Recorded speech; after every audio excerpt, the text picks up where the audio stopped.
Hello all, it's the Old Geek here, and it's time for my second video on improving 5th edition Dungeons and Dragons.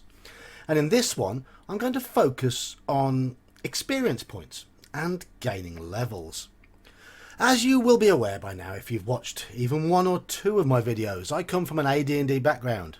1st edition AD&D was the game I played most in my youth, though I began with basic D&D and also adopted parts of 2nd edition AD&D when that came out. All three of those editions shared a key aspect of experience and gaining levels. The experience point tables for different classes varied. Thieves typically gained levels very quickly early on, whereas magic users' progression, at least at the beginning, was a lot slower. While the specifics varied, those earlier versions of D&D all shared this structure. There was no expectation from the game that party members would all be the same level. In fact, it was part of the core dynamics that members of the party would be at different stages in their development. And this shifted over time, forcing the players to adapt. At low levels, magic users needed to be protected, but the party would reap the rewards of protecting them later on. It encouraged teamwork. And then there was the balance of experience points rewards. Basic and 1st edition AD&D both awarded the majority of XP for loot acquired by the party. XP for monsters was often negligible in comparison. The idea was that the party would therefore come up with ingenious ways of getting their hands on the juicy treasure and get the hell out of there, avoiding or at least minimising risk wherever and whenever possible. Thus, the experience point system encouraged cautious play. 2nd edition AD&D had XP for loot as an optional rule. By then, the focus had shifted somewhat towards more epic stories. By the book, experience points were now awarded mainly by playing the character, advancing the game, doing the things the character should do, and generally being a thoughtful and well-engaged player. In practice, this tended to have the effect of slowing down progression, though this was largely in the hands of the DM, as the DM decided on the quantity and the frequency of much of the XP. Part of the reason for this shift lay in the style of the adventures that were being written, but it also came down to the training rules. In 1st edition, it was expected that the PCs would have to train in order to gain levels, and this cost money. A lot of money. It kept characters cash poor until about level 5, 6 or 7. This was dropped for 2nd edition, though there were suggestions in that game as to how to reintroduce it, but it was not the default. This was reflected in the way that game modules were written. If you look at most 1st edition low-level adventures, there's a relatively large amount of treasure in there. The modules were generally written with the expectation that surviving party members would gain roughly 1 level, and typically rewarded them with approximately enough loot to ensure that they could train afterwards. Often this loot would require clever play to find, thus they were actively rewarding thoroughness and intelligence on the part of the players. With the arrival of the later editions, the XP tables for the PC classes were standardized, and the game shifted towards an approach where the mechanics attempted to balance the rate of progression among party members, and shift the expectation that the party members should be as equal as possible in terms of level and power. With this shift came the expectation that the DM would then balance encounters appropriately, and combined with the emergence of MMOs, this shifted the mindset of D&D players. XP now came mostly from fighting. Stuff in the game was there to be fought, and the job of the DM was to ensure that enemies were mostly beatable in straight fights. When creating 5th edition, Wizards of the Coast sought feedback from gamers, and based a number of mechanics on that feedback. It's obvious to me that 3rd and 4th edition players' opinions dominated when the ideas about experience and the rate of character levelling were chosen. Here is the standard experience points per level table in 5th edition. It's one table for all classes. It rushes characters through the formative early levels before slowing them down a little, then accelerating again when they reach double figures. The general feeling in 5e related online groups and forums is that it should take only 1 or 2 sessions to reach level 2, and then maybe 3 or more to reach level 3, and a similar rate then through to about level 5. This rate of level gain is pretty much unheard of in earlier versions of the game. That's why I don't believe that Wizards of the Coast would have polled 1st and 2nd edition gamers when coming up with this rate for 5th edition. Granted, it does depend on the adventure being played, the generosity of the DM, the approach of the players, and the length of game sessions.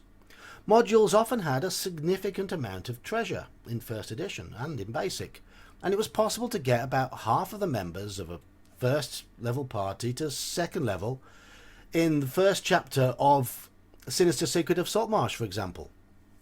But in order to do so, the players would have to be extremely thorough, and it would take typically 10 to 12 hours of play.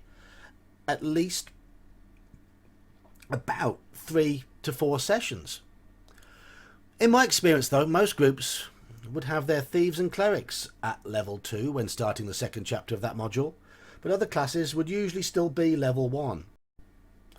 And that variance in levels would of course shift the balance in play. But that was expected in 1st edition. The players were supposed to adapt. So, time for me to get to the point.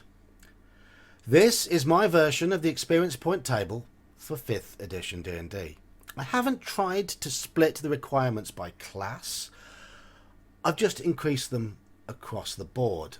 I made changes to the relevant powers of some of the classes, and I wanted to see how that affected their relevant strengths before I even considered tweaking the tables more specifically.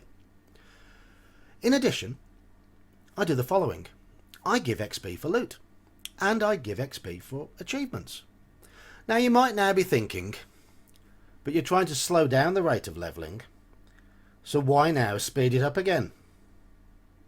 The answer to that is, combined with my healing and resting rule changes, the shift in the balance of XP rewards has the effect of slowing down the party progress.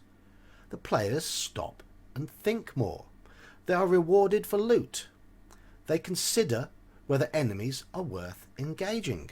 They no longer assume they need to kill everything in order to advance. This change in expectation also serves to break the mindset that characters need to be of roughly equal mechanical effectiveness in combat, and thus the balance of gameplay shifts.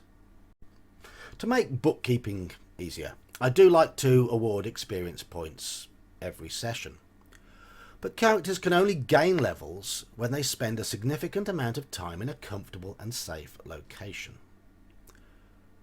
That's where when they have time to reflect on what they've been doing and try and learn new things.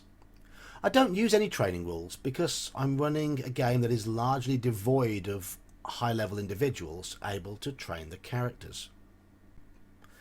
This has commonly resulted in my players using a hit-and-run approach, and I like that, as it gives me time in between sessions to move things around, to make the environment feel a bit more organic.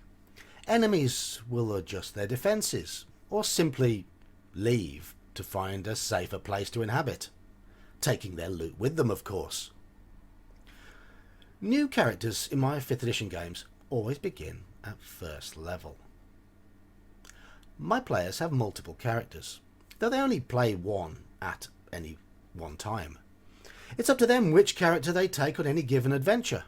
Thus they are responsible for ensuring that they have an available and capable backup if and when a PC dies. If they choose to focus solely on one character, then it's on them. This is how AD&D was originally intended to be played. I have argued with people online about this before. They say, oh, we never did that. But if you've ever seen Tim Kask's videos, he confirms it. And of course, He was there. One of my groups is currently deep in the Goodman Games version of B4 The Lost City. And if you know that module, you will understand why I can't really use training rules, because there's no high-level NPCs to train them in there. They've dealt with about 6 levels of the main pyramid and neutralised the goblin and hobgoblin threat in the city itself. We've played dozens of sessions to get that far. We played online throughout the recent COVID restrictions. We were chopping and changing the game we played, but there have been a lot of sessions devoted to the Lost City. And that party are mostly level 5. I think it's 5 level 5 and 1 level 3. There have been a few deaths along the way, but they are now making their presence felt down there and starting to take on some serious challenges.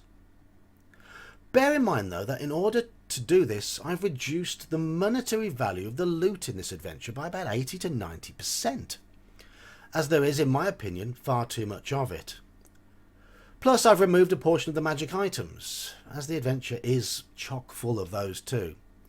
Both of these, of course, are a relic of the scenario's basic D&D origins, where such a high percentage of XP came directly from the loot, so it was required in order to get the characters to advance the levels needed to go deeper. I am aiming for about a 40%, 20% balance. 40% XP from encounters, 40% from loot, 20% from achievements. That hasn't worked exactly as expected, as the party have missed some choice treasures along the way, but, you know, that happens. No doubt someone somewhere will be chuntering about using milestone XP. No, I will never entertain the idea. I detest milestone. I will put up with it if I'm playing with a DM who insists on using it, but I don't like it, and I will never use it for my games when I'm DMing. And this is why. 3 core reasons. 1. Experience points are the core currency of a game of Dungeons and Dragons. They give the players something tangible to strive for. And as I have already explained, how they are rewarded can be used by the DM to encourage a desired style of play. Gentle encouragement. It doesn't force it, it just encourages it. Point 2. I am a DM. I am not just a storyteller. The player's actions create the story, not me. I run the game world, and I adapt it to the actions of the PCs. All of this combines to make a story, if you want to use that term. Milestone XP is for story games, heavily plotted, not my type of game at all. Point 3. At the end of a session, seeing my players, their little faces smiling expectantly. It's XP time! The happiness when one of them gains a level. The laughing and deriding of players whose characters are 10 XP short. I would not want to deprive them of such jolly times. One of my future videos will be on class, race and level restrictions, which I do bring into 5th edition. And no doubt there will be some "but what about player agency?" diehards who will react to that. If they bother looking at my little channel, of course. I mean, they might not be interested in what I have to say. I am an old grognard. But if they do, I will point them to this video. Plus, I hate the term player agency. It's one of those arrogant game theory buzz phrases that seems popular nowadays. Get lost with it. Go away. But having said that, spreading experience points across a variety of sources gives the players agency. It rewards them for different playstyles, different methods in achieving their adventuring goals. It encourages them to be more creative and more invested in the adventure environment and less on the combat mechanics. It makes their decisions give them tangible benefits. First edition AD&D did this beautifully with its training rules, and sometimes the players would have to choose whether to sell items in order to gain levels, or keep the items to use but forego those level gains for now. That's player choice. That's player agency. Well, I've gone on long enough for this video. These simple changes make 5th edition a better game. For me anyway. What about you? Let me know in the comments below. See ya!